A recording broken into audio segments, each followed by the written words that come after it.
하나님의 말씀 시편 27편 다윗의 시라고 그러는데 이제 굉장히 어려운 형편 속에서 하나님께 기도하는 거예요. 그런데 여기 보면 하나님께 간절한 소원을 아뢰면서 기도하는 거예요. 하나님의 임재를 바라는 거예요. 하나님이 임재하시면 모든 게 다 해결되니까 군대가 대적하여 진칠지라도 태어나는 거예요. 두렵지 아니하고 원수들이 내 살을 먹으려고.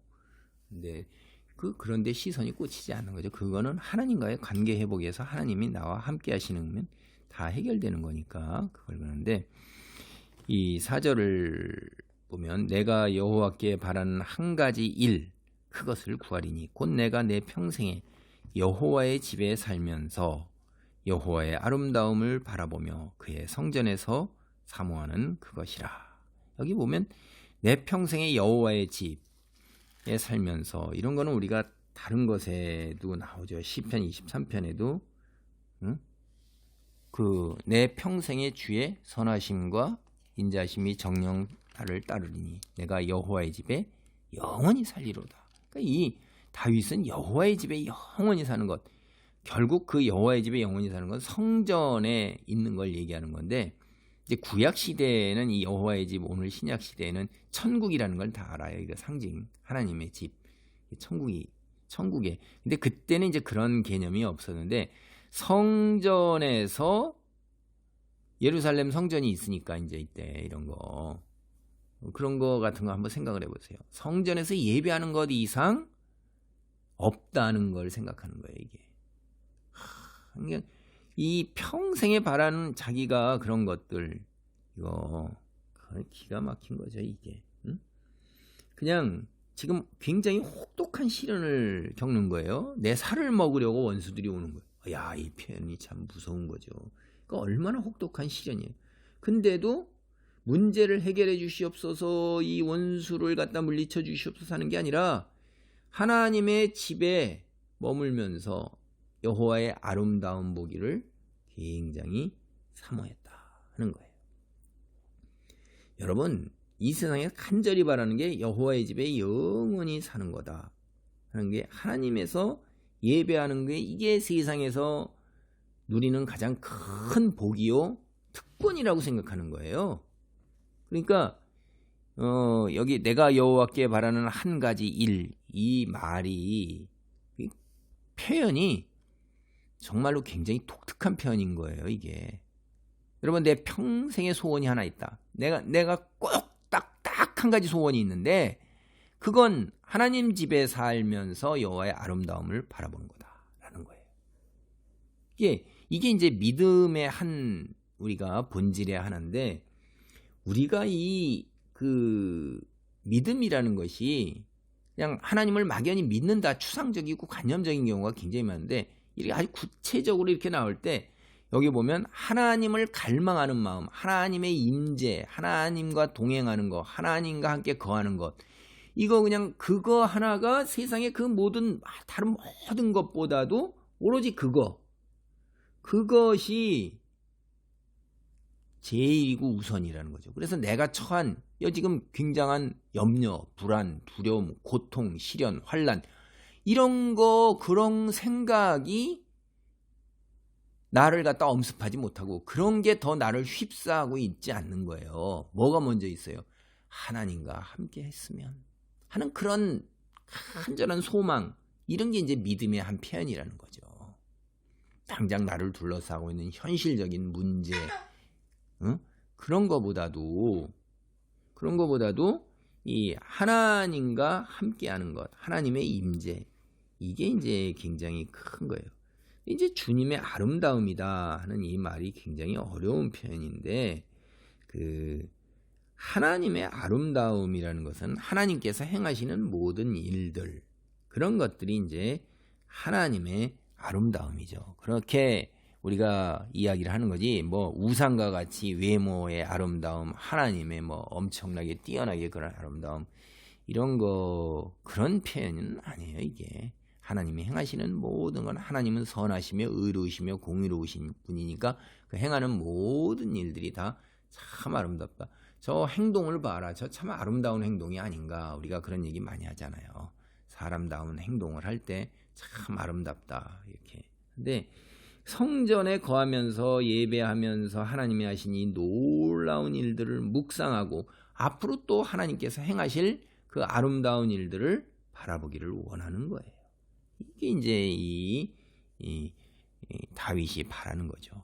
여호와께서 환난 날에 나를 그의 초막 속에 비밀히 지키시고 그의 장막 은밀한 곳에 나를 숨기시며 높은 바위 위에 두시리로다.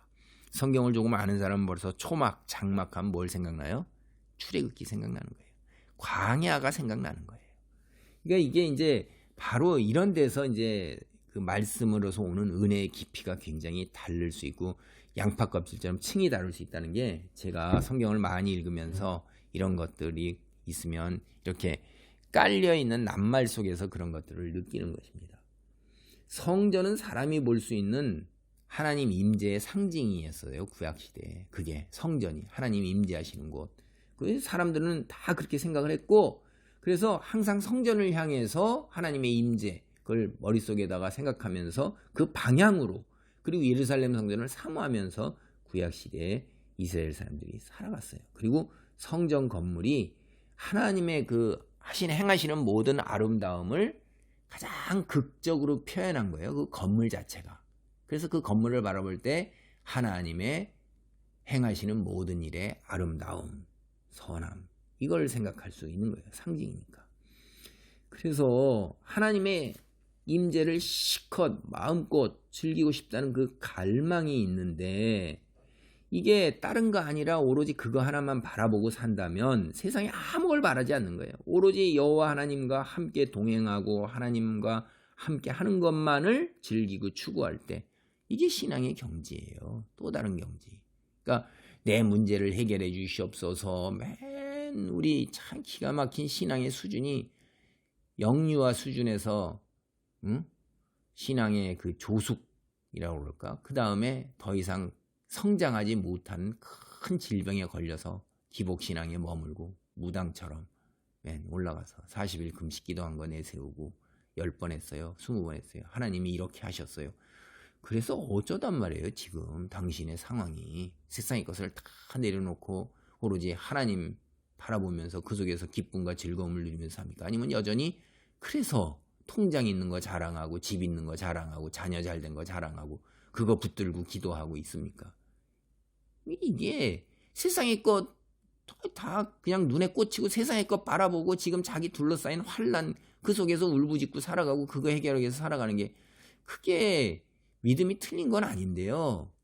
그거 영유아거든요. 그냥 맨날 그 속에서 있어요. 20년 30년 믿었는데도 어마어마한 중병에 걸려 있는 거죠. 치유도 못하고. 그게 참 답답한 거예요. 제가 볼 때. 오직 주님의 임재만을 즐기면서 사람이 누릴 축복. 그게 뭐냐? 이 광야 생활이 얼마나 무서운 겁니까, 여러분? 황무지예요. 뜨거운 태양, 어둠, 짐승, 불편한 건 말할 수도 없어요. 먹을 것 제대로 없고 더위, 추위, 짐승의 위험 이런 거 속에서도 지치지 아니하고 기운을, 생기를 우리가 가질 수가 있는 게 초막이나 장막 얼마나 그 속에서 회복할 수가 있어요. 하나님의 임재하심 같이 있으면서 심신과 영혼이 치유되고 회복돼서 회생될 수 있는 거예요. 거기에다가 이 바위 위에 두신다라는 건 여러분 바위는 이 성경에서 계속해서 나오는데 흔들리지 않는 거예요. 높은 곳이에요. 높은 바위 위에 적들의 공격으로부터 낮아진 연약한 자를 드높이셔요. 확실하게 드높이셔요. 그 큰 바위 위에 모든 사람이 다 바라볼 수가 있어요. 이는 내 사랑하는 내 자녀다라는 그 선언이에요. 힘들고 어렵고 지친 우리를 생기로 소생시키시면서도 우리를 부끄럽게 생각하지 아니고 자랑스럽게 여겨서 세상에 귀감이 되도록 모든 이들이 고개를 들어서 바라볼 수 있도록 하시는 거예요. 감격과 감사에 휩싸여서 하나님의 놀라운 구원을 노래하며 경배할 수밖에 없어요. 6절입니다. 이제 내 머리가 나를 둘러싼 내 원수 위에 들리리니 내가 그의 장막에서 즐거운 제사를 드리겠고 노래하며 여호와를 찬송하리이다. 하리이다. 현실의 문제는 하나도 해결된 게 없어요. 아직도 원수에게 둘러싸여 있고 원수는 죽이려 하고 살을 먹으려고 그래요. 그러나 그 원수들이 더 이상 문제가 되는 게 아니에요. 왜? 하나님이 그와 함께 하시고 그를 높은 곳에 세우시고 인정하셨기 때문에 현실이 개선된 게 하나도 없어도 그래도 고통스럽고 힘들지만은 감사와 감격이 있는 예배를 드릴 수가 있는 거예요. 감사와 감격 속에서. 여호와 하나님은 온 세상의 피조물이 감사와 감격 속에서 열정으로 드리는 예배를 받으시기에 합당하신 거예요. 그래서 우리가 드리는 예배를 통해서 감사와 감격 속에서 하나님과 우리는 교통을 하게 되는 것입니다. 이것이 우리의 두려움을 물리치는 치유와 회복시키는 그런 효과도 가지고 있는 거예요. 우리가 드리는 예배에서 이 놀라운 감사, 감격, 즐거운 제사, 이것을 한번 깊이 우리가 생각해 봐야 돼요. 과연 우리가 그런 예배를 드리고 있는가? 매너리즘에 빠져가지고 일상적으로 반복적으로 드리는 예배, 반복적으로 하는 기도. 근데 삶은 그냥 딱 그 기도하고 예배하고 그걸 딱 끝나 말고 일상으로 돌아왔을 때는 똑같은 거예요. 그냥 잔소리에 지겨움에 불평 불만에 뭐 그냥 좌절에 낙담에 슬픔에 우울에 이건 그거 다 기도고 예배고 다 꽝입니다. 기도합니다. 하나님 감사합니다. 정말로 늘 언제나 감사와 감격 속에서 감동 속에서 하나님의 임재하심을 느끼며 오로지 하나님 한 분만을 바라보는 가운데 세상 여건이 어떠할지라도 그를 넘어서서 하나님만을 고개 들어 바라볼 수 있도록 도우소서. 예수님의 이름으로 기도하옵나이다. 아멘.